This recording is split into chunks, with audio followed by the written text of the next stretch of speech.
Where are we, Santino? Saan mo ba ako dinala? Kung saan alam kong ligtas ka. Tara. Santino, ba't dinala mo rin si Erica? Kailangan lang niya magpalamig. Wala ko iba pupuntahan eh. Nako. Kailangan malaman to na yung kong Lucio. Sumama kayo. Sana lang, di mainit ang ulo niya ngayon. Tara! Tara.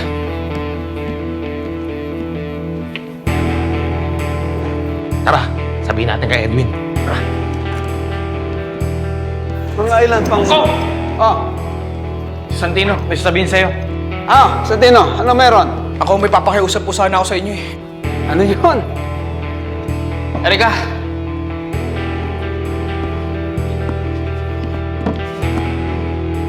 Sino to?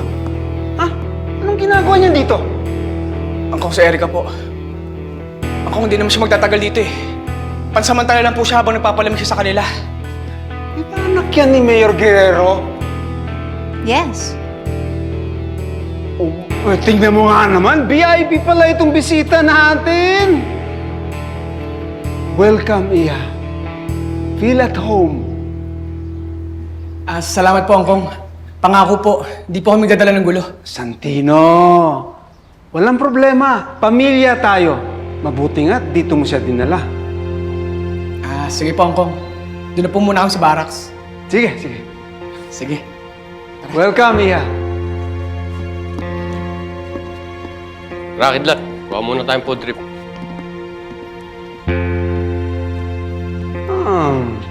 Tingnan mo nga naman. Binibuenas tayo sa liuwi ni Santino. Mukhang may binabala kang masama ah. Hindi. Maganda ang binabala ko. Maganda.